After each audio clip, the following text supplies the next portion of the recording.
Thank you for visiting our channel. Please like, share and subscribe for more exciting food videos. In this part, we'll continue with how to make it at home, pro tips for the perfect texture, and the best ways to serve and enjoy it. Let's get started. Understanding the difference between sweet and sour starch. You will often see recipes calling for polvilho doce sweet starch or polvilho azedo sour starch. It is helpful to understand how they work differently in your oven. Polvilho doce is the basic, unfermented starch. It acts as the glue of the recipe, providing the dense chewiness and structural integrity. Polvilho azedo is fermented before drying, which gives it a slightly acidic tang. More importantly, it acts as a natural leavening agent, helping the bread puff up and create those airy pockets inside. Overhead split image contrasting two piles of white tapioca starch on a dark surface, polvilho doce and polvilho azedo, essential ingredients for Brazilian cheese bread. Most professional bakers use a combination of both. A common ratio is half sweet and half sour. This mix ensures your bread is tall and light but still has that satisfying, gooey center that makes it so famous. How to bake the perfect batch at home.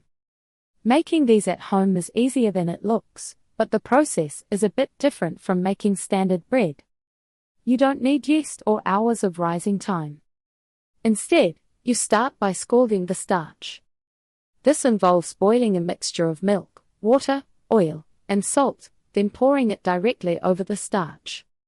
Once you pour the hot liquid, the starch will clump together. You must stir it vigorously until it forms a thick, sticky paste. After it cools down slightly, you add the eggs and the grated cheese. This is where the magic happens. You should knead the dough by hand until it feels smooth and elastic, almost like Play-Doh but a bit stickier.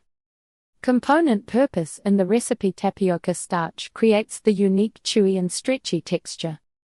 Boiling liquid gelatinizes the starch so it can hold air.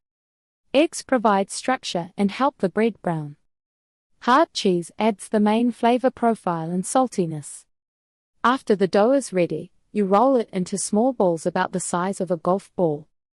Place them on a baking sheet with some space in between because they will expand. Bake them until they turn a light golden color. If they look white, they might be undercooked. If they are dark brown, the cheese might taste bitter. Pro tips for achieving a crispy crust and chewy center. Oven temperature plays a huge role in the final texture. It's often best to start with a hot oven around 400 degrees Fahrenheit to give the dough a quick shock. This heat causes the moisture to turn into steam, which makes the bread pop and grow. After about 10 minutes, you can lower the heat slightly to let the centers cook without burning the outside. A freshly baked pão de queijo cut in half on a clean white background, showcasing the airy, stretchy, chewy interior against the crisp, golden exterior crust. Food photography style with shallow depth of field and bright high-key lighting. One of the best time-saving tricks is to make a huge batch of dough balls and freeze them raw. You don't need to thaw them before baking. Just take them out of the freezer and put them straight into the oven, adding a few extra minutes to the bake time. This way, you can have fresh, hot cheese bread whenever the craving hits. Thank you for watching. Please remember to like, share and subscribe.